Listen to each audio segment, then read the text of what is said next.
je suis Résiando, je suis artiste polyvalente. Je vous ai nommé la chanson dont je chante. N'oubliez pas de vous abonner, de partager et surtout de m'envoyer tout plein de cœur parce que moi les cœurs j'en raffole. Je suis chef d'entreprise, je suis event planner, je suis décoratrice, je suis créatrice en événements. N'hésitez pas à confier nous vos événements. Nous sommes basés à Nantes, nous agissons partout dans la région et aussi ailleurs dans le monde entier si le besoin se fait ressentir. Alors, je fais un petit tour d'horizon de tout ce qui s'est passé sur Internet ces derniers jours ou alors ces derniers mois. Je ne pouvais pas vraiment prendre le temps de faire des vidéos et je profite actuellement même de ma pause pour pouvoir faire quelque chose dans ce sens parce que j'ai lu quelque chose sur la toile tout à l'heure qui m'a dit il est temps peut-être de faire quelque chose pour pouvoir peut-être permettre ou de soulager certaines consciences ou alors de pouvoir permettre à certaines personnes de pouvoir prendre conscience de certaines réalités. Voilà, donc je ferai le tour vite fait, comme ça je commencerai par le cas de l'un de nos fils qui s'est retrouvé au Cameroun parce que sa maman l'avait tout simplement renvoyé, pas pour un abandon, non, sûrement pour qu'il puisse avoir une éducation meilleure. Alors donc je dirais donc à beaucoup de personnes sur la toile que c'est vrai que nous accusons facilement le milieu dans lequel nous évoluons, mais il faudrait toujours qu'on se rende compte quand même que quelque part la responsabilité vient de nous, surtout quand on n'assimile pas bien les lois. Pour tous ceux qui voyagent, vous savez bien que quand vous partez vivre dans un pays étranger, vous devez normalement, je dis bien normalement, vous accommoder et suivre toutes les lois et respecter les lois du pays d'accueil. Mais très souvent, nous avons une rébellion et c'est une rébellion humaine parce que même pour ceux qui sont nationaux, arrivent aussi à avoir des rejets du système et se retrouvent toujours dans des positions aussi marginales. Mais quand vous prenez déjà l'initiative de partir de chez vous pour aller évoluer dans un autre pays et de pouvoir construire une vie ailleurs, il faut déjà apprendre à connaître quelles sont les lois, la culture et pouvoir se fondre dans la masse. Vous ne pouvez pas faire le chef chez autrui. Vous ne pouvez pas arriver chez votre voisin et commander chez lui. Commandez chez vous, ne commandez pas ailleurs. Autrement dit, si vous vous accordez l'obligation ou la sympathie d'aller quelque part, faites en sorte que votre hôte ne soit pas obligé de pouvoir être désagréable avec vous. À vous de pouvoir respecter les lois d'autrui pour pouvoir vivre en harmonie. Donc, ce qui se passe très souvent avec nos jeunes, c'est que quand ils arrivent et que les parents ont mal assimilé les lois, ça se répercute aussi sur les enfants. Les adolescents difficiles, on en a partout. Et les Européens, ils n'ont pas une difficulté moindre que celle que nous rencontrons. La seule chose, c'est quoi? C'est que tout dépend des familles et des parents. Si vous éduquez votre enfant et que vous êtes parent dans la maison, votre enfant connaîtra sa place. Tout dépend de l'éducation. Si à un moment donné, vous oubliez qui vous êtes et que vous pensez que toutes les obligations de la société, vous êtes obligé de pouvoir vivre chez vous comme si vous étiez étranger dans votre maison. Non. Quand vous êtes dans une société, quand vous traversez votre lieu d'habitation, c'est-à-dire que votre intimité, vous pouvez déjà commencer à assimiler la loi de la société. Mais quand vous êtes chez vous, et que si vous avez une très bonne éducation, alors cette éducation doit être maître dans votre maison. Vous ne pouvez pas laisser l'État, la société venir commander dans votre maison. Ça passe par quoi? Ça passe par le respect, par une organisation avec vos enfants, de pouvoir mettre des méthodes de respect en place mutuelles. Hein. Donc, vous respectez votre enfant vous respecte, et chacun a sa place, et chacun n'a pas le rôle de l'autre. Ainsi, vous pouvez vraiment échapper à cette crise de l'adolescent qui fait qu'en sorte, très souvent, les enfants s'égarent, ou alors à cette crise de déplacement qui fait que parfois les enfants qui vont vivre ailleurs sont d'abord perturbés parce qu'il y a la nostalgie, le moment d'adaptation, qui peut être très très difficile. Alors, donc, je dirais bien qu'il faudrait que nous, parents, nous prenions notre rôle au sérieux et que quand nos enfants deviennent rebelles, nous n'allons pas au bras de fer. Il faut apprendre à lâcher prise et de pouvoir demander de l'aide, une aide sérieuse. Pas une aide parce qu'on vous oblige, parce que vous n'avez pas été à la hauteur, non. Une aide parce que vous allez cogner aux portes importantes pour pouvoir mettre votre enfant au droit chemin. Parce que psychologiquement parlant, on n'arrive pas souvent à tout redresser et on peut avoir besoin d'aide. Et cette aide n'est pas forcément l'assistance sociale, cette aide n'est pas forcément la police. Cette aide peut être des associations, des regroupements, des lieux qui vous permettent de pouvoir déjà reprendre la main sur votre enfant. Sauf si vous n'êtes pas capable de le gérer. Mais si vous êtes capable de gérer, tout se passe bien. Donc nous sommes tous mamans, nous sommes tous parents et nous pouvons parfois échanger sur ces sujets pour pouvoir éviter que l'on se retrouve toujours à critiquer le pays où nous vivons, disant que c'est la loi de ce pays qui fait que nos enfants ne se sentent pas bien ou ne font pas les bonnes choses. Non, ce n'est pas la loi du pays, ce n'est pas la loi de la société qui rend les enfants têtus. C'est notre absence dans l'éducation. Et si cette absence est constatée et que l'enfant sent qu'il a la main sur vous, il pourra toujours dominer sur vous. Maintenant, nous avons le sujet qui m'amène à pouvoir réagir aujourd'hui. C'est le sujet de la mort de notre jeune frère Samy. Vraiment les condoléances à toutes les familles des blogueurs camerounais qui sont en train, qui sont partis en fait. C'est triste en fait. On reste souvent sans voix et c'est dommage parfois. On les découvre que quand il y a un drame. On les découvre que quand il y a ce décès. Moi je découvre beaucoup vraiment suite à leur décès. Mais c'est vrai que l'histoire de Karimo et de Samy a attiré mon attention dans le sens où c'était quand même invraisemblable que les choses se passent de cette façon dans notre cher Cameroun. Mais avec les preuves et tout ce qui se passe, je dis que j'ai bien fait de pouvoir observer, attendre pour pouvoir donner un conseil et même pas donner un avis, parce que très souvent je me sens très mal positionnée pour pouvoir donner des avis sur des sujets que je ne maîtrise pas. Et comme je dis, je prône toujours le bien-être, l'amour, la paix, le bonheur. C'est pas parce que je n'ai pas les problèmes, comme je vous dis toujours, c'est juste que j'ai appris à apprivoiser et à pouvoir gérer les difficultés et à pouvoir parfois être à la hauteur des défis que j'ai à relever au quotidien. Quand on est chef d'entreprise, je vous assure que c'est pas évident. Même déjà en étant maman ou parent, ce sont des défis au quotidien pour pouvoir faire en sorte que tout se passe bien. Alors, donc, moi, ce matin, j'ai lu encore un ami à Karimo. Donc, taguer Karimo, taguer les blogueurs, taguer les gens qui peuvent peut-être être édifiés par cette vidéo pour qu'ils essayent un peu de comprendre ce qui se passe parfois quand on est face à des sujets aussi brûlants sur la toile et que chacun vient avec ses idées, avec ses attitudes, son comportement. Et actuellement, je lis un peu partout, on dit c'est la gentillesse de Karimo qui met Karimo dans ses difficultés et comme aussi dans l'un des directs de Karimo, parce que je voulais vraiment suivre ce qui s'est passé ce jour, elle disait que elle était vraiment victime de sa gentillesse et ce qui m'a plu, c'est qu'elle a dit que si elle retrouvait quelqu'un dans une position encore de difficulté, qu'elle ferait toujours la même chose. Et je lui dirais que n'arrête jamais de faire le bien. N'arrête jamais de faire ce qui peut être positif pour l'humain, pour les êtres humains. Parce que ce n'est pas la méchanceté qui fait le mal, ce n'est pas ta gentillesse. Donc, Karimo, je m'adresse à toi, ce n'est pas ta gentillesse qui cause problème sur ce sujet. C'est la méconnaissance et le laisser-aller que nous avons très souvent. Nous vivons dans une société, nous, en Europe, où on nous a appris à respecter nos limites, à pouvoir être responsables de chacun de nos gestes. Nos faits et gestes sont attribués à notre personne et non à quelqu'un d'autre.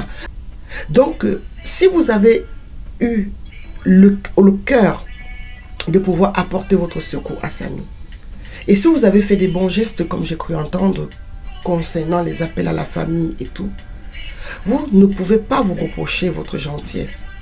Votre gentillesse, c'est quelque chose qui vous fait du bien à vous-même par rapport à ce que vous faites au quotidien. Vous avez une entreprise florissante. Mais sachez que quand vous avez une entreprise florissante, vous ne pouvez que être toujours la personne à abattre. Vous pouvez toujours être la personne à critiquer.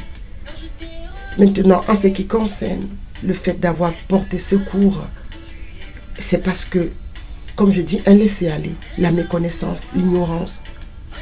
Nous avons des cas que nous pouvons citer. C'est vrai que les gens ne veulent que aider. Et c'est vrai que si on nous refuse d'aider, qu'est-ce qu'on fera? Qui viendra aussitôt en aide? Cette aide-là a l'air banale, mais c'est une aide parce qu'on ne peut pas faire autrement. Quand nous avons ici un accidenté, les gestes de secours nous apprennent. On sait ce qu'il faut faire. On sait ce qu'il faut. Même quand on commence à appeler un secours, les secours sont tout de suite au téléphone avec nous. Ils peuvent nous guider, ils peuvent nous orienter, même sur la position, comment est-ce qu'il faudrait qu'on fasse. La sécurité même déjà d'éviter de mettre encore l'accidenté en danger. Ça, c'est quelque chose qui est fondamental. Mais ce n'est pas fondamental dans notre société en Afrique, parce que soit on nous a appris ça, ou soit peut-être il y a encore une méconnaissance massive des gestes de secours. Et on se retrouve donc dans des situations complexes. Nous avons eu le cas d'une dame qui était décédée à l'hôpital à Quintini. Sachant qu'elle était déjà dans cet état-là et que je venais juste de faire ce qu'on appelle une préclampsie, j'ai compris tout de suite que la position assise dans la voiture, ce n'était pas une position adaptée. Parce que quand on fait déjà une préclampsie, et quand on a, même si on ne vous dit pas qu'elle a fait la préclampsie déjà, quand on fait des jumeaux et qu'on n'a pas fait des examens et qu'on est entre la vie et la mort quand on accouche, les gestes, le transport en taxi, en ceci, en cela, en voiture, ça n'aide pas. On doit avoir des véhicules médicalisés qui nous permettent de pouvoir extraire ou bien ramener le patient dans des lieux où le plateau nous permet d'agir un peu plus rapidement. Maintenant, c'est vrai que ça entache l'image de votre entreprise, mais ne baissez pas les bras. Passez le message à tout un chacun de pouvoir toujours être gentil, d'être meilleur. Ne prenez pas le fait de se méfier des humains. C'est l'ignorance qui tue. C'est l'ignorance qui tue. Ce n'est pas votre gentillesse. Et c'est vrai que votre communication au début a été stratégique par rapport à votre entreprise et par rapport à ce que vous faites. Mais quelque part, à un moment donné, la stratégie de communication, quand on est face à un décès, doit pouvoir être très claire. Et on ne doit pas pouvoir attendre des semaines pour avoir les vérités sur des vidéos d'accidents qui pourraient mettre tout le monde d'accord. On ne peut pas attendre des jours et des jours pour qu'une vérité éclate sur une histoire qui est en train de perturber tout un pays, même à l'international. Et puis l'image de beaucoup de villes, on a notre ville balnéaire quand même qui est roulée dans la boue, comme ça. Il y a eu beaucoup de sujets sur lesquels on pouvait s'attarder. Malheureusement, j'ai pas assez de temps et j'ai pas toujours le temps pour pouvoir communiquer comme ça parce que c'est prenant. Et quand c'est prenant, je préfère moi aller vers ce que je sais déjà, que je maîtrise, c'est-à-dire que gérer mon entreprise, parce que c'est ça qui est mon gagne-pain.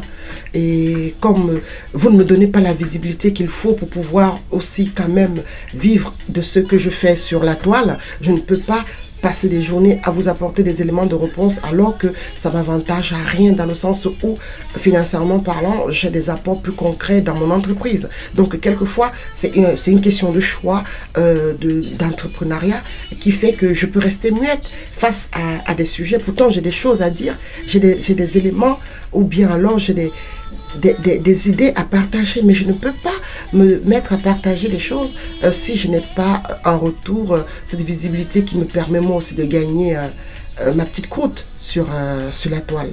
Donc je le partage gratuitement à ma guise quand je peux, comme j'ai envie, et surtout quand je peux me permettre de ne pas léser mes clients pour communiquer avec vous.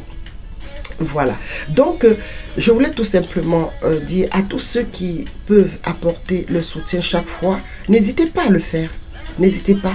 Ce n'est pas la gentillesse qui vous met dans les difficultés, c'est la méconnaissance et soit la méchanceté des autres. Et la méchanceté des autres, si vous baissez les bras, si vous n'allez plus faire du bien aux autres, vous allez donner l'occasion, vous allez donner raison à ceux qui ne veulent pas que vous puissiez être gentil, de pouvoir se dire, tiens, voilà, nous avons gagné. On a fait en sorte qu'un être humain de plus ne puisse pas rendre service aux autres. Rendez service. Si vous êtes innocent, vous aurez toujours gain de cause. Si vous n'êtes pas responsable des choses, vous aurez toujours gain de cause. La vérité finit toujours par triompher. La vérité finit toujours par triompher. Donc, n'arrêtez jamais de faire du bien. Soyez toujours gentil. Et si vous trouvez votre prochain qui est dans une situation où vous pouvez l'aider, aidez. Parce que si ça se trouve, on appelle ça le jeu du hasard. Vous pouvez le sortir de là et finalement, il arrive à vivre si son cas n'est pas grave. Parce qu'on n'a pas tout le choix. Vous pouvez le laisser là en espérant que les secours arrivent. Ils arrivent 2 jours après. Qu'est-ce que vous allez faire? Quel message vous voulez passer à la population? De ne plus secourir les gens? Pourtant, ce sont les seules personnes à même de pouvoir le faire. Peut-être que c'est mieux qu'on apprenne vraiment en grande pompe à toute la population les gestes de premier secours pour que monsieur, tout le monde soit capable à même de pouvoir porter secours à son prochain dans des situations où il est la seule personne la plus réelle, la plus vraie à pouvoir aider ou à le soutenir. Et que ce laisser-aller que nous avons dans notre système où chacun fait des choses comme si l'appartenance des règles n'y était pas. Non, quand on est médecin et qu'il faut évacuer un malade, il faut tenir compte quand même, je crois que c'est le b.a.-ba d'un accident lambeau. Tout le monde sait que c'est la chose la plus difficile quand on a un os qui est cassé. Le premier réflexe, c'est ça en fait. On se dit, tiens, attention, parce que si on a l'os, on a la graisse qui va dans le sang, ça peut boucher une artère, ça peut boucher une veine. Donc, il faut faire attention de mobiliser et de pouvoir stopper la gangrène. Maintenant, qui dit vrai, qui ne dit pas vrai? On ne peut que laisser la justice faire son travail et on ne peut que laisser les preuves apporter gain de cause. Mais cette vidéo aujourd'hui, c'est pour dire à Karimo, à toutes ces personnes qui portent secours, de ne pas arrêter de le faire, de faire ce que vous pouvez. C'est vrai que ça peut être maladroit, c'est vrai que ça peut être invraisemblable dans une société encore au XXIe siècle comme la nôtre. Mais il faut bien vous dire que si vous n'êtes pas la première personne à porter secours, vous pouvez peut-être aussi être accusé d'être la personne qui n'a pas apporté assistance à personne en danger. Peut-être vaudrait mieux se former à pouvoir avoir les gestes de bon secours et surtout peut-être de pouvoir permettre que la prise en charge de nos accidentés soit différente. J'adresse les condoléances à toutes les familles, j'adresse les condoléances à tous ceux qui sont frappés par les décès dans leur famille. Et je suis vraiment de tout cœur avec mes frères camerounais. Et vraiment, Karimo, je sais que c'est difficile, surtout quand on est accusé à tort et à travers et qu'on est malmené sur la toile, comme ça, de pouvoir être forte. Je saurais vous dire que être une boss lady veut dire être forte. Donc, je pense que vous allez puiser en vous la force qu'il faut pour pouvoir sortir la tête de l'eau. Et vous allez y arriver, vous inquiétez pas. Vous avez déjà tout pour bâtir ce que vous avez bâti. Ce n'est pas évident, je sais de quoi je parle.